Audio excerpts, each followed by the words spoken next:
Bonjour, première capsule vidéo pour apprendre quelques outils pour décrire un mouvement. Vous avez déjà parlé d'Isaac Newton et vous avez déjà appris des choses qui vous seront particulièrement utiles.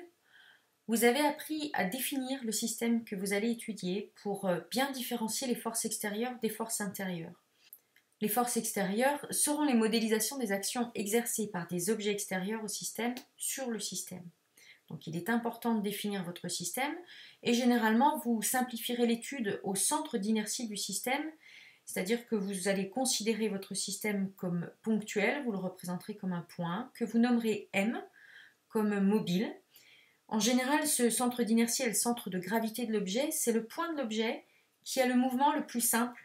Vous avez également appris à choisir votre référentiel d'étude. Vous avez parlé des référentiels terrestres, géocentriques et héliocentriques, qui sont trois référentiels galiléens, qui sont donc trois référentiels dans lesquels le principe d'inertie est vérifié.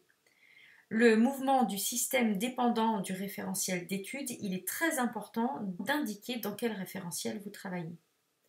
Vous avez également positionné un repère d'espace et de temps, donc avec une origine, des axes d'un repère d'espace, et puis une horloge dans ce référentiel avec une origine des dates. Une fois que vous avez la chronophotographie, c'est-à-dire l'enregistrement des positions successives de l'objet à intervalles de temps réguliers, vous avez appris à tracer la trajectoire en reliant ces positions successives. Puis vous avez appris à calculer une vitesse moyenne en divisant la distance totale parcourue par la durée de ce parcours. Vous avez décrit le mouvement d'un objet à partir de la chronophotographie. Donc vous avez utilisé des adjectifs qualificatifs comme rectiligne, circulaire, curviligne, parabolique pour décrire la trajectoire. Et puis les adjectifs comme uniforme, ralenti et accéléré pour donner l'évolution de la vitesse au cours du temps. Vous avez dans un autre chapitre appris à modéliser une action par un vecteur force. Alors ça c'est très important de se souvenir que l'action d'un objet sur un autre peut être modélisée par une flèche sur le papier, cette flèche, ce vecteur ayant pour direction la direction de la force, le sens de la force, le point d'application, l'endroit où s'exerce cette force, et le point d'application c'est le point de départ du vecteur. Et puis on utilise une échelle de représentation pour aller faire une longueur de vecteur proportionnelle à la valeur de la force qui est exprimée en newton. En mathématiques, vous avez également déterminé les coordonnées d'un vecteur dans un système d'axes. Ça nous intéressera particulièrement dans ce chapitre puisqu'on va être amené à poser des vecteurs sur les feuilles et qu'il nous faudra leurs coordonnées dans le système d'axes que l'on aura choisi.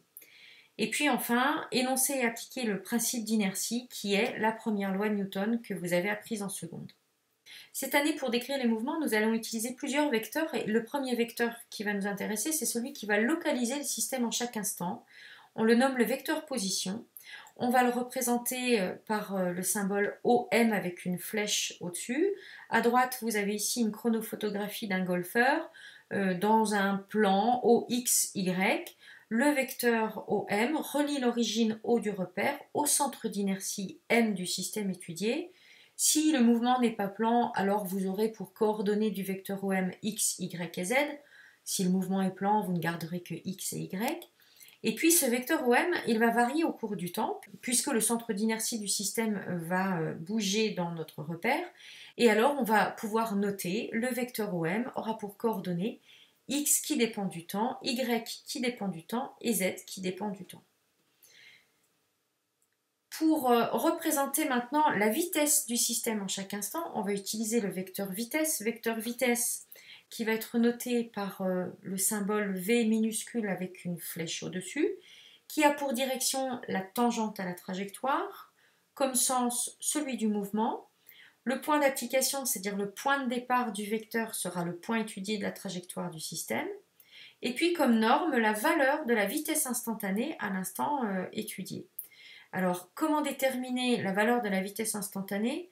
Il y a un cas un petit peu particulier qui simplifie bien les choses, c'est si la vitesse est constante. La vitesse instantanée est égale à la vitesse moyenne. La vitesse moyenne étant égale à la distance totale parcourue sur la durée du parcours. Si la vitesse varie, en revanche, il faudra la calculer en chaque point. Et donc, au point MI, I variant au cours du temps évidemment, nous allons faire le rapport de la distance parcourue entre la position précédant le point étudié de la trajectoire et la position suivant le point étudié de la trajectoire. Donc ça va être noté MI-1 et MI+1, c'est la longueur d'un segment, divisé par la durée de ce parcours, c'est-à-dire la différence entre les deux dates TI+1 et TI-1. Entre deux positions successives, il y a toujours le même intervalle de temps noté taux. VI va être égal à MI-1 et MI+1 sur 2 taux. En bas de la page, un petit lien pour éventuellement revoir comment construire ce vecteur vitesse instantanée. Voici la chronophotographie du golfeur de nouveau, avec la position quelconque MI, la position précédente MI-1, la position suivante MI+1, et le vecteur MI-1, MI+1. Pourquoi tracer ce vecteur MI-1, MI+1? Vous venez de voir que le vecteur vitesse était tangent à la trajectoire, qu'il avait pour sens le sens du mouvement. C'est également le cas de ce vecteur.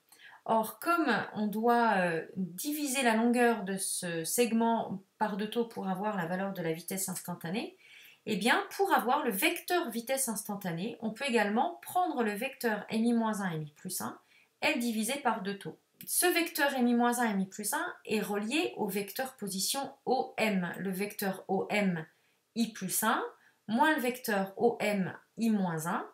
La différence de ces deux vecteurs va nous donner le vecteur MI-1 et MI+1. Je vous laisse le temps de regarder ces deux vecteurs roses et le vecteur bleu pour voir le rapport entre les trois.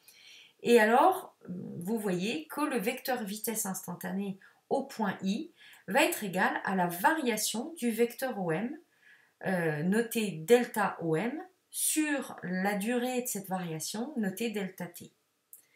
Alors évidemment, pour avoir la meilleure définition de la vitesse instantanée, il va falloir travailler sur la durée la plus petite possible. Et alors, on peut noter le vecteur vitesse instantanée est égal à la limite de delta du vecteur OM sur delta T, avec delta T qui tend vers 0. Et là, normalement, vous devez venir voir une notation que vous avez vue en mathématiques, qui est la notation de la dérivée. La limite d'une variation avec delta t qui tend vers 0, ça n'est rien d'autre que la dérivée du vecteur OM par rapport au temps. Alors, dériver un vecteur par rapport au temps, ça vous semble un peu complexe. Nous, en physique, déjà, on va noter ça avec une notation dite différentielle, où on écrit d du vecteur OM sur dt. Le petit d qui est devant OM se lit dérivé de, donc on dérive le vecteur OM, et la notation dt qui est sous le trait de fraction se lit par rapport au temps. Donc on a bien la dérivée du vecteur OM par rapport au temps qui est égale au vecteur vitesse. Alors évidemment, dériver un vecteur pour vous, ça ne veut pas forcément dire grand-chose. Après, si on a l'expression des coordonnées du vecteur, eh bien, on pourra déterminer les dérivées de ces coordonnées. On va aller expliciter ce vecteur vitesse par ses coordonnées. Le vecteur vitesse a pour coordonnées Vx, Vy et Vz, qui dépendent du temps. Alors après, on n'est pas obligé de noter le dépendre du temps. Et ces coordonnées, la coordonnée Vx, c'est la dérivée de la coordonnée x du vecteur position par rapport au temps. Vy, coordonnée suivant l'axe OY du vecteur V, doit être égale à la dérivée de la coordonnée y du vecteur position par rapport au temps. Et de même, Vz est égal à dz sur dt. Alors c'est vrai qu'en mathématiques, vous auriez plutôt noté Vx égale x', Vy égale y' et Vz égale z'. Mais en mathématiques, souvent, vous dérivez plutôt une fonction que vous appelez y et vous la dérivez par rapport à x. Donc, vous voyez qu'il va falloir jongler avec ce que vous avez appris en mathématiques, les notations en physique, sachant que vous vous en sortirez de toute façon. Le vecteur vitesse instantanée est donc défini comme étant la dérivée du vecteur position par rapport au temps. À bientôt!